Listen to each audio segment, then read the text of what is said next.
News alert, a massive manhunt for that guy right there. He's tied to the explosives that were found in Manhattan and in New Jersey. The FBI warning the 28-year-old Afghani is considered armed and dangerous. And here to weigh in on what the U.S. needs to be doing is Lieutenant General Michael Flynn. Good morning, General. Thanks for being with us. Yeah, any chance this guy could have gotten on a plane? We don't know where he is. There are some reports that the 5 people that were questioned over the weekend were his family members. They can't find this guy. Right. So a couple of things. I mean, I don't know where he's at, but was this guy on our radar prior to this? And do we have the right kind of rules of engagement, if you will, within the homeland, within our law enforcement community, to be able to go into these communities? And frankly, this whole notion of Islamophobia, that is absolute nonsense. This is about securing our nation. This is about making the people feel safe on the streets in New York or wherever they are around this country. As it was just highlighted, we were talking about 3 states, and the likelihood of having more attacks in this country will continue until we get very, very serious about this. Absolutely, and it doesn't seem like we are, and if you are, you could get labeled as somebody that has a problem with Muslims. Josh Earnest, who's on another network, he was asked about this, being that there seems to be international connections, and he says this is a war of narratives. Our war with ISIS is one of a war with narratives. So what's our narrative? I mean, our narrative is, what I believe right now is we're losing this war. Okay, that's what I believe. And the problem is their narrative is it's working. Their narrative is attack where we live. That's what they just put out a couple of days ago. Attack where we live, where the enemy lives. That's us. And it's whether it's in Europe or whether it's in New York City or whether it's in Minnesota. They put that word out. These various individuals are following this on the internet. They're following it in their own communities. I mean, this is not about Islamophobia. This is not about racism. This is about securing our nation in a time where we have a vastly different enemy that we are facing. And we have to be very serious about this. And for anybody to kid themselves about what it is that these guys believe and how they believe and what they're doing globally. I mean, this is in many, many countries right now. So we have a problem. We have to get serious. And I will tell you, I believe that there are components of how we can actually beat these guys. If there's one thing that I know, there's no enemy that's unbeatable. None. And we can beat them, but we have to decide that this is an enemy first. And, sure. and we're being accused of all sorts of there's all sorts of name calling. You are in particular. Yeah, oh, absolutely. I mean, this is crazy. I mean, look at what is happening. So people that are getting on trains today, people that are, just standing on a street corner and you're looking at a garbage can. Is the damn thing going to blow up or not? I mean, we are in a war. They have declared war on us. Here's what Donald Trump, who you would like to see as our next commander-in-chief. 100%, actually. He was busy tweeting as we look at the ongoing FBI raid over in Elizabeth, New Jersey. Trump tweeted, under the leadership of Obama and Clinton, Americans have experienced more attacks at home than victories abroad. Time to change the playbook, he said. He also said this live on our program in the last hour. Thousands of people are pouring into our country. We have no idea what we're doing. Our leaders are, I don't even say weak, I say stupid. These were started by Hillary Clinton and her policies and Obama when they got out of Iraq. This is what happened. This is the remnant of it, and it's much more than a remnant. Hey, look, they started in a small area. Now they're in 28 countries, and I listened to Obama say, well, we're winning the war. We're not winning the war. They're winning the war. We're trying to be so politically correct in our country, and this is only going to get worse. This isn't going to get better. And I've been talking to you guys for years, and I've been saying it. We are too politically correct. Yeah, political correctness kills. It will cause death, and we can't have that. And Donald Trump is right. I would be a little bit more precise. Instead of these people are pouring in, they're actually being poured in by the White House and by the policies that we have for accepting refugees from places that we don't really understand, from people that we really can't vet in a way that we can understand what's happening, and they're not assimilating in these various communities that we are pouring them into. Well, General, what about the Muslim leaders? I mean, you bring up a good point. Yeah, I think that this is a really important issue, not only internationally, the Muslim leaders, but the Muslim leaders in this country. So, where are they to sit on this couch this morning? Who are they? What are they saying? This is, you know, you don't have, and I'm going to be very candid here, you don't have a lot of people yelling, Jesus Christ, putting a knife in somebody's body or putting a knife in somebody's head. I mean, no. This is a different enemy.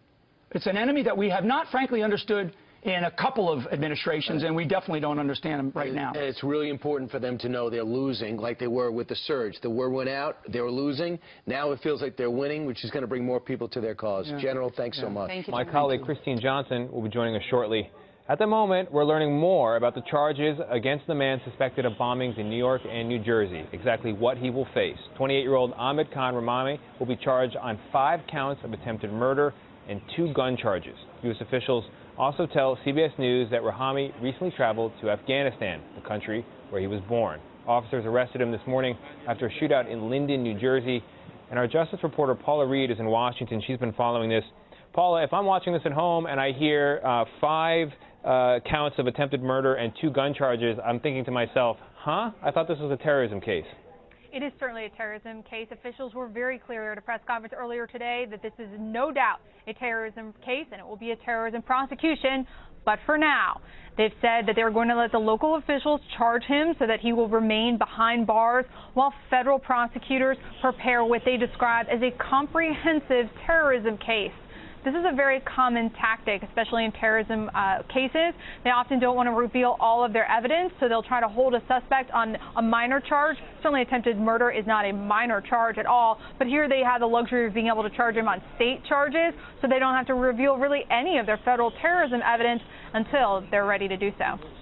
People waking up to a morning paper this morning or to something in their inbox probably saw that picture of the street in New York City with all the little markers, the law enforcement markers, where every little piece of evidence was on 23rd Street. A lot of work being done to bring this case. How much time do you expect between where we are now and when federal charges could come? Probably in a matter of weeks, days or weeks. The most important thing, one of it's the physical evidence, certainly that you referenced, but it's also any sort of surveillance or any conversations or communication that the feds have picked up. Oftentimes when they don't want to reveal all of their evidence is because they don't want to tip other potential suspects to exactly how they were monitoring the suspect that they do have. So frequently you see this in cases where they'll charge someone on a lesser charge at first so they don't have to reveal all their evidence. They can continue their surveillance. They can watch other people. They can gather more evidence before they indict that person and then have to reveal publicly what they have to support those charges. And now here's a question with both strategic importance but also interpersonal importance. We have a suspect who is accused of bombings in New Jersey and also New York. 2 separate districts, 2 separate prosecuting teams. A big case here. Are they fighting over it? Who's going to take precedence? Are they both going to charge? What are you expecting? Well, I would expect that they're certainly fighting over it, even if they don't say so publicly. Things like this is a career-making case. You get a lot of resources, and not that many cases like this come down the pike. It's very rare to have someone who carries out a successful terrorist attack on U.S. soil and lives to be charged. So I'm sure the states of New Jersey and New York are both vying for this. It is more likely that the Southern District of New York in Manhattan, that prosecutor, Preet Bharara, will receive the case because he had dozens of injuries in his district where the other 2 bombs did not result in injuries. So it is more likely that it'll go to the Southern District of New York, but it's a fascinating science, sort of art, I guess you might say, when these big high-profile cases come, how Main Justice, the mothership here in Washington, decides who gets them. But my money would be on the Southern District of New York. The Southern District. You know, another remarkable thing about this young case is the fact that we're watching video of the terror suspect on a stretcher alive, captured in the aftermath of what authorities say are multiple bombings and attempted bombings. How unusual is it to have a terror suspect alive and well on American soil after the attempt? It's really unusual, especially for a successful terror attack. After 9/11, they changed the laws so that it would be easier for prosecutors to find people before they carried out these attacks. So most of the cases that we see are people who were plotting something but didn't actually execute their plan. There have, of course, been successful terror attacks on U.S. soil, some just in the last year. We saw in San Bernardino and Orlando, but none of those suspects, one associate, but none of those suspects lived to be charged. There was, of course, one of the Tsarnaev brothers and also Major Nidal Hassan in Texas. However, Major Nidal Hassan went through the military court system, not the federal Department of Justice court system. So it's incredibly rare. These are career-making cases, and this one appears to be a slam dunk given all the surveillance video that they have and all the evidence that they have to support this. All right, Paula Reed in Washington for us. Thank you very much. We are following several new developments overnight after a series of explosions in New York and New Jersey. A robot detonated a bomb in a trash can overnight in Elizabeth, New Jersey. It was one of 5 devices found near a train station. Also overnight, the FBI stopped a car near New York's Verrazano Bridge. 5 people inside were questioned in connection to Saturday's explosion in the city's Chelsea neighborhood. A pressure cooker bomb blew up and injured more than 24 people. The force shattered windows in the area and closed a busy corridor. A second pressure cooker bomb was found 4 blocks away but did not explode. Now, this all happened after a bomb detonated Saturday morning in Seaside Park, New Jersey. Also on Saturday, a man with a knife stabbed several people at a mall in central Minnesota. ISIS is claiming responsibility for that attack. We have correspondents all around the country covering all of these developing stories right now. We will begin with Michelle Miller. She is in Elizabeth, New Jersey. Michelle, good morning. Good morning. Amtrak and New Jersey Transit serve tens of thousands of people every single day. There will be delays today. In fact, the station behind me just reopened. Investigators have been combing through evidence to see if there was any link between what would happen here last night and those explosions over the weekend. That was the moment an explosive device was accidentally set off by a bomb squad robot. The blast even sent investigators ducking for cover. Officials say there were 5 devices inside the backpack, one of which was described as a pipe with wires coming out of it. Only one of the devices exploded. I don't have the expertise to determine the blast function of that, but based on the loudness, I think people could have been severely hurt or injured. Chris Bolwage, the mayor of Elizabeth, says the backpack was first spotted in a trash can by 2 people sometime after 8 o'clock last night. They found it and they walked it around the corner thinking there was something of value in it. When they realized it was too heavy and emptied it out, that's when they left the area and went to police headquarters. With the Northeast on high alert following the other explosions this weekend, Elizabeth's mayor says the investigation will be thorough.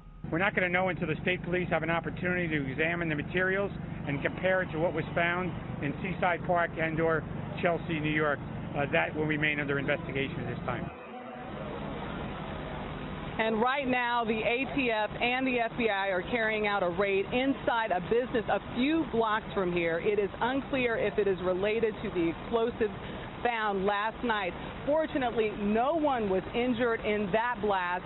And we should also note that Mayor Bolwich says there were no electronic devices or cell phones used in that blast either. Nora? All right, Michelle, thank Liz you so Dahlem much. is on the scene. Liz, what have you found out? Greg and Rosanna, we just got an update from the public information officer with the Linden Police Department, and he gave very detailed description of what happened when Ahmad Khan Rahami was taken down in this whole situation. Apparently, he had fallen asleep in the vestibule of a bar. Linden police went to that call thinking they were going to find a vagrant. They found him sleeping in that vestibule, looked at his face, realized he had the beard and fit the description, the dark colored hair of the person in that wanted poster, wanted ad, and they realized they had the man that they probably needed to get into custody. At which point they asked him to wake up. He then reached into his pocket and pulled out a weapon. He did not hesitate, according to Linden police, and shot one of the officers, the bullet piercing through the bulletproof vest and hitting one of the officers in the abdomen.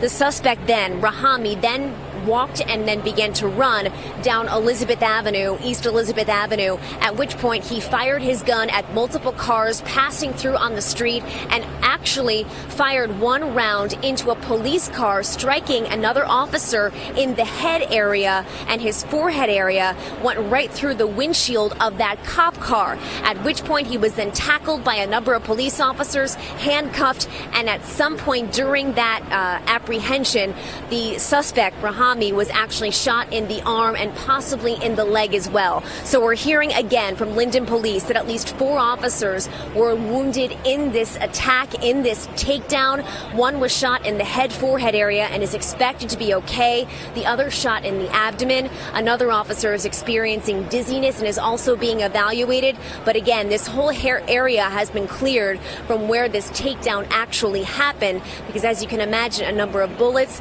those casings, all that evidence needs to be collected and not interfered with the public. So police have moved us just a block away here in Linden. Of course, we're getting more information, but the takedown seems very intricate in those details. Rahami, of course, trying to fight off those officers before he was taken into custody. We begin this morning with a look at today's eye-opener, your world in 90 seconds. Investigators are looking for possible links to international militants after a series of domestic attacks. More devices found after multiple attacks. As governor of New York, this is my worst nightmare. This is the nightmare scenario. You felt the explosion in the car? Absolutely. What did it feel like? Massive shockwave. It was just like your whole body shook.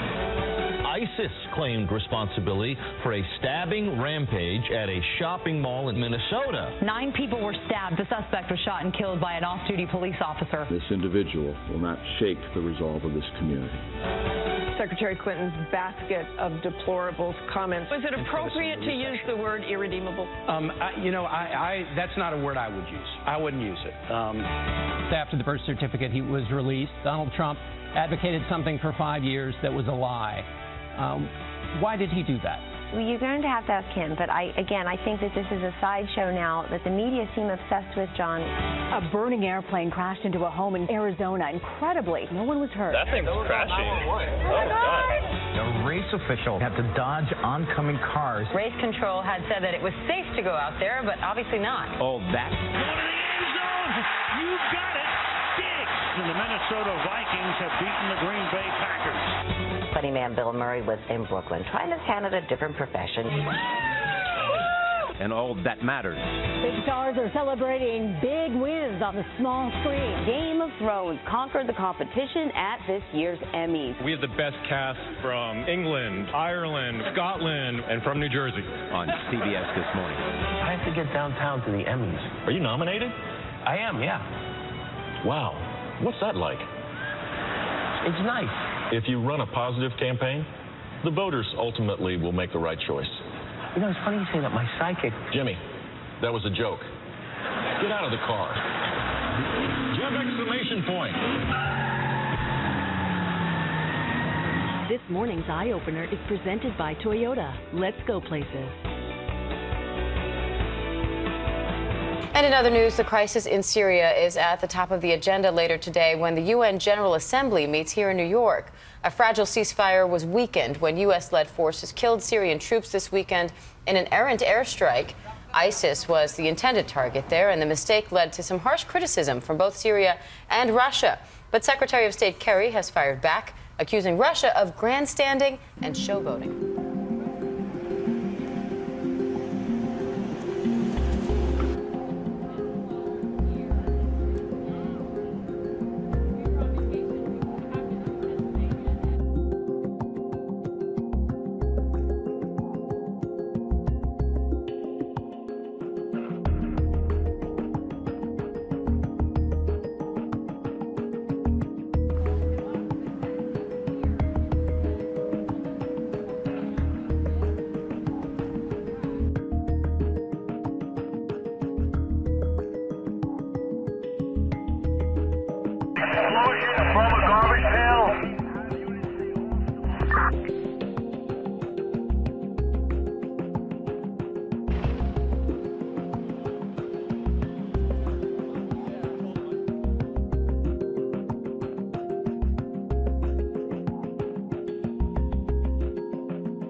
This is the aftermath of the recent attack on an Indian military base in the town of Uri in the disputed region of Kashmir. 17 Indian soldiers lost their lives in one of the worst attacks on the Indian military in 2 decades. The Indian Army says initial investigations linked the 4 attackers to the Pakistan-based Jaish-e-Mohammed militant group, which New Delhi blames for a series of attacks in the Himalayan region and Indian cities. Since the terrorists had some items which had Pakistani markings on that, I have spoken to the Pakistan Director General of Military Operations and conveyed our serious concerns about the same. But Pakistan has rejected the allegations as premature and unfounded. The army in a statement said it had not allowed any infiltration of militants into the Indian side from Pakistan. The latest incident happened at a time when relations between Pakistan and India are already strained by the ongoing violence in Kashmir. Indian commentators have been calling for military strikes against the militant group on the Pakistani soil, something analysts here believe would have serious implications.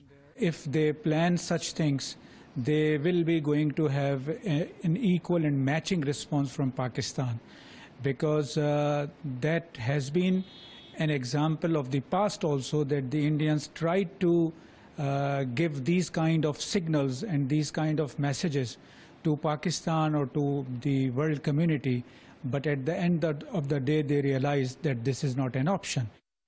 Pakistan and India have a history of rivalry. The root cause of their tension is the long-standing dispute in Kashmir.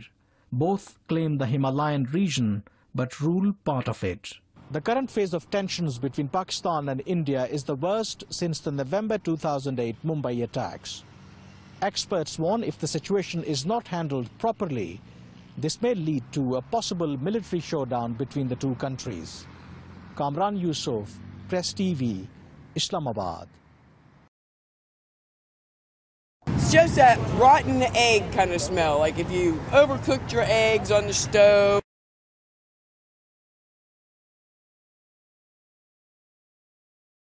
I'm not a scientist, I don't know. It seems like the 2 are going hand in hand, and it's kind of scary.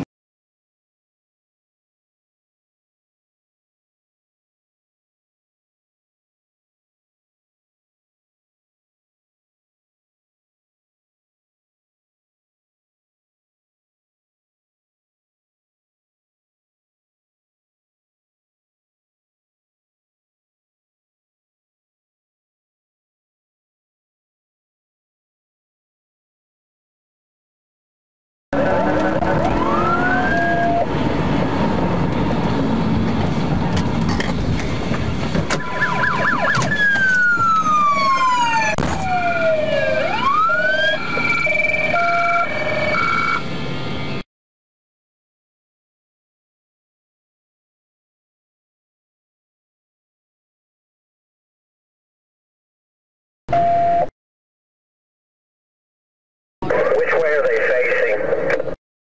They're facing westbound. I think he may have just been tasered. Shots fired! He's got his hands up there for her now.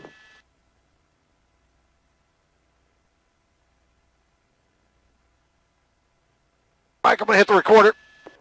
This guy's still walking and following commands. Not for taser, I think. I've got a feeling that's about to happen. That looks like a bad dude, too. Which way are they facing?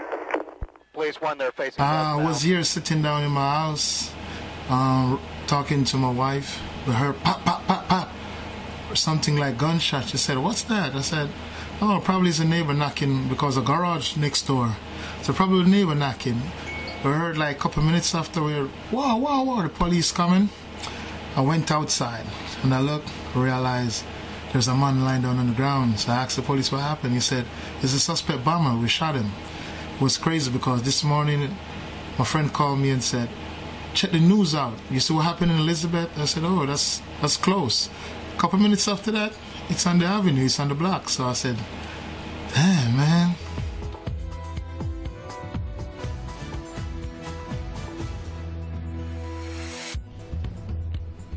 At least 8 policemen have been killed in U.S. airstrikes in Afghanistan's Uruzgan province.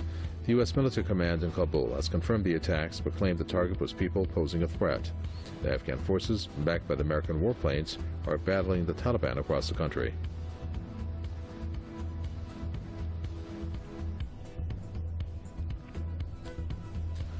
Britain confirms that it participated in Saturday's U.S.-led airstrikes that killed 83 soldiers in the Syrian city of Deir al-Zor Saturday. The raids have caused the war of wars between Syria, Russia, and the United States. The UK says that it is looking into the incident.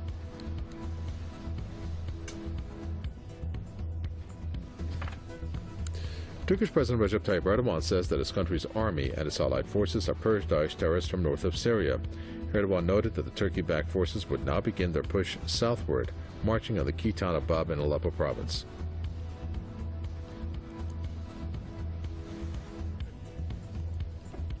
Israeli forces have killed 2 Palestinians in the occupied West Bank, claiming that they were about to stab officers. The attack took place near a checkpoint in Al-Khalil, also known as Hebron. Earlier on Monday, Israeli forces shot and injured another Palestinian man over an alleged stabbing attack in Jerusalem Al-Quds. The German Chancellor Angela Merkel says the results of Berlin's state elections was disappointing.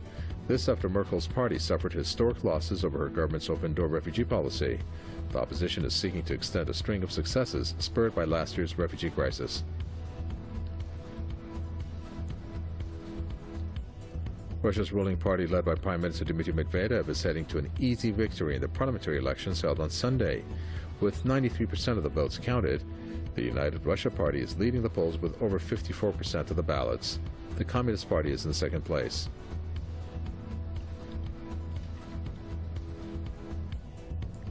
New York authorities have identified a suspect wanted for questioning over Saturday's blast, which left 29 people injured in the city. Police have tweeted the photo of Ahmad Khan Rahami. The FBI said Rahami, a naturalized U.S. citizen from Afghanistan, could be armed and dangerous. The self-proclaimed Libyan National Army, headed by renegade General Khalifa Haftar, has repelled attacks by rival groups on a key oil facility in the east of the country. They have forced out militias loyal to the UN-backed unity government based in Tripoli from the vicinity of the port of Zawatina.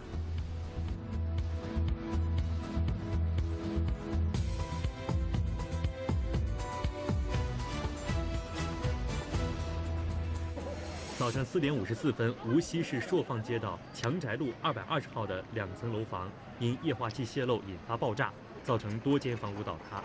事故发生后，当地消防、医疗、安监等多部门赶到现场救援。这个空间比较狭小，然后呢，为了保证人员安全呢，我们不能使用大型的机械上去进行大规模的作业，要靠我们人力去进行去扒。据了解，此次爆炸造成12间房屋完全倒塌。 而爆炸产生的巨大威力将相邻多家房屋的玻璃门窗震裂，有的已经严重变形。门口一辆汽车的车窗玻璃也被完全震碎。门前的马路上散落着大量的玻璃碎片。本层每户室一共是12间房间，这些人呢是租了我们本层的那个住户，然后。 经过6个多小时的搜救，救援人员共救出10人，其中5人抢救无效死亡。29 people hurt when that explosive device went off in Chelsea Saturday night, but that number could have been much higher if a second device went off as planned just blocks away. Jennifer Lammers is in the newsroom to tell us about the hero who spotted it and then called police. Jen. Darian Allison, this woman is the embodiment of see something, say something. She's a photographer, so she has an eye for spotting things that are unusual. So on Saturday night, when she got a call about the bombing in her neighborhood and she saw what looked like a kid's science experiment just left on the ground, she made her own call to police. I'm used to seeing all kinds of things on the sidewalk. But this time, what Jane Schreibman saw right here outside an office building under some scaffolding gave her an odd feeling. It was a pot, and then there were wires. It was a funny-looking object, like wires coming out of it, and then the wires went into something else. Now, Schreibman knew about the explosion 4 blocks from her apartment in Chelsea. In fact, she saw the device on her way to 23rd Street to see what happened. I had a nagging feeling in the back of my head that this was really, really weird. So I came back to take a second look, and I saw that it hadn't been thrown out with a lot of trash, as I had originally thought.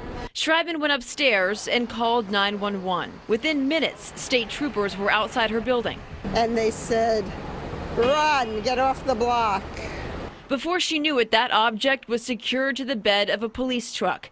She would find out hours later that that funny-looking thing she had seen laying on the ground would turn out to be the second homemade bomb discovered that night. New Yorkers are sort of brainwashed. Every time they go in the subway, they hear an announcement, if you see something suspicious, call. So that was in the back of my mind. But if those subway ads aren't enough for someone to make the call, Schreibman hopes her story will be.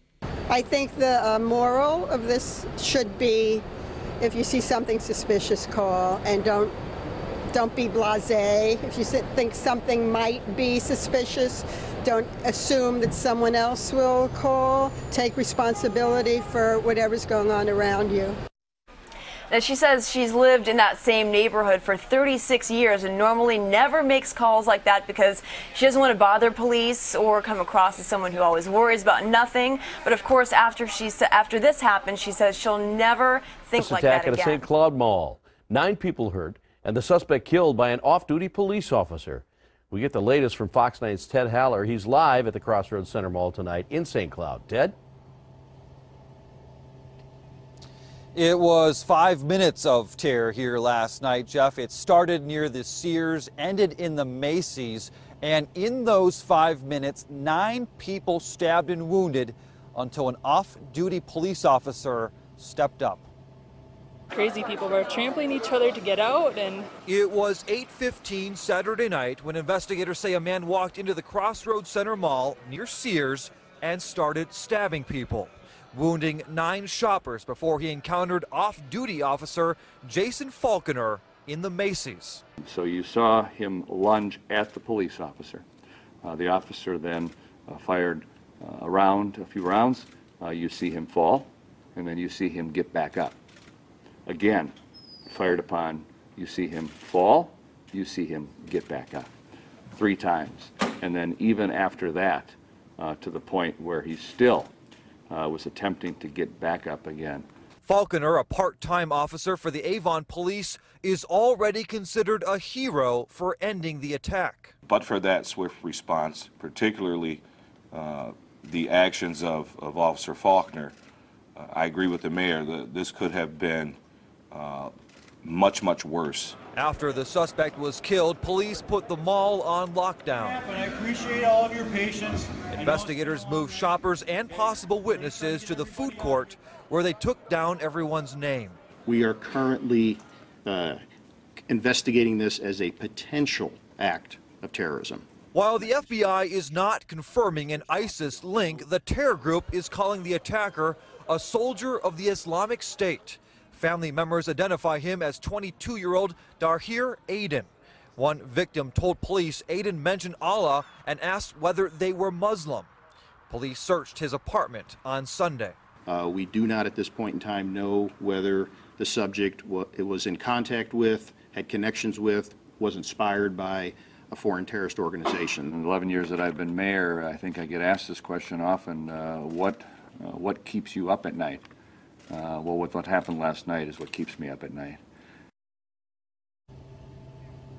Now, the mall was closed all day today for the investigation, but it does reopen tomorrow. And as for the investigation, the FBI says they'll be talking to the attacker's contacts. That means also looking into his social media accounts. But they said as for encounters with law enforcement in the past, Jeff, all they could find were some traffic stops. Back to you. We're going to take out their leaders. We're going to take out their infrastructure. They are continuing to lose ground in Iraq and in Syria. You've been listening to the president speaking about the bombings over the weekend. You're looking at the suspect right now live in Linden, New Jersey. You could see that he is being taken into an ambulance. It looks like he may have been shot there. You can see some blood on his arm as he's being put into an ambulance in Linden, New Jersey. That suspect, 28-year-old Ahmad Khan Rahami. This all happening in the last half hour. This is in Linden, New Jersey. Understanding from the mayor of Linden, New Jersey, that he was involved in a shootout with police there. We understand 2 police officers were injured during this shootout. But as you see, he is alive and being placed into the back of an ambulance in Linden, New Jersey. Yes, definitely conscious as he's being sent off to the hospital. What we know about 28-year-old Ahmad Khan Rahami, he is a naturalized U.S. citizen of Afghan descent.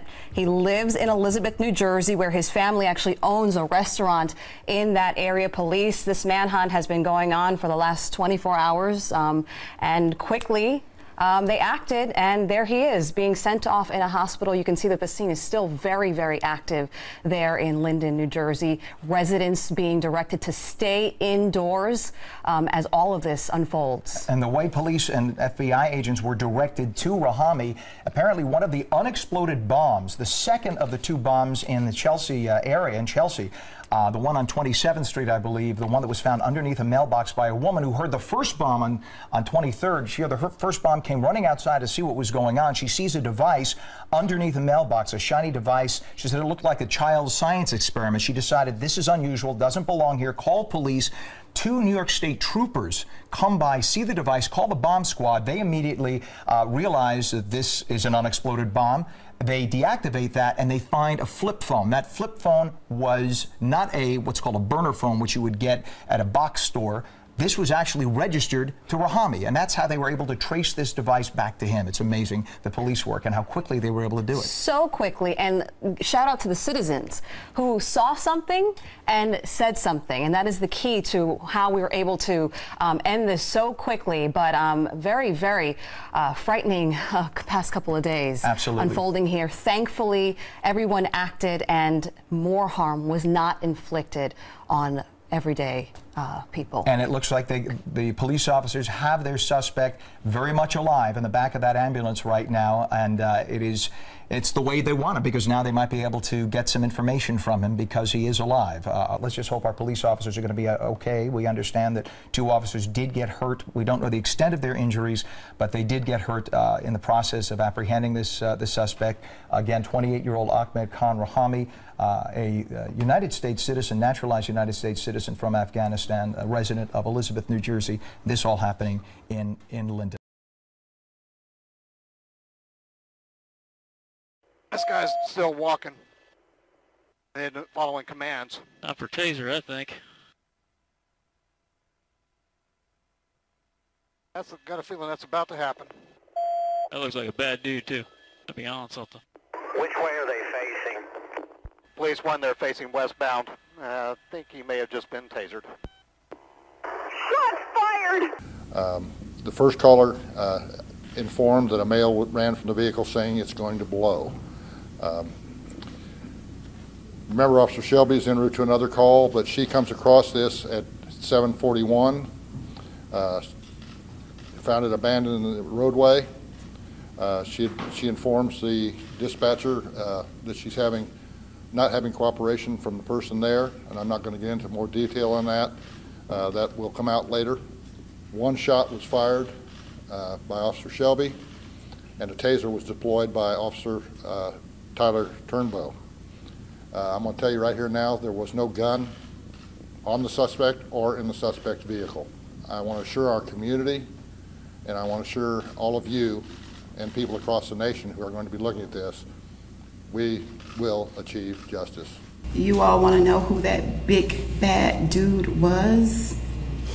That big bad dude was my twin brother. That big bad dude was a father.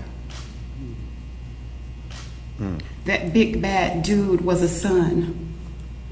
That big bad dude was enrolled at Tulsa Community College, just wanting to make us proud.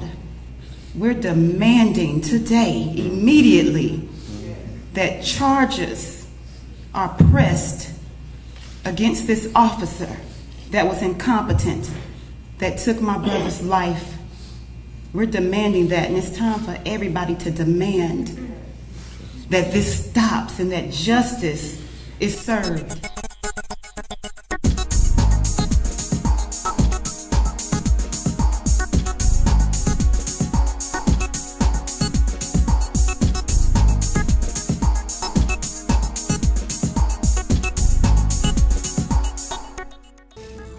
This is AP News Minute. A A 28-year-old Afghan immigrant is in custody in connection with the bombings that rocked New York City and New Jersey over the weekend.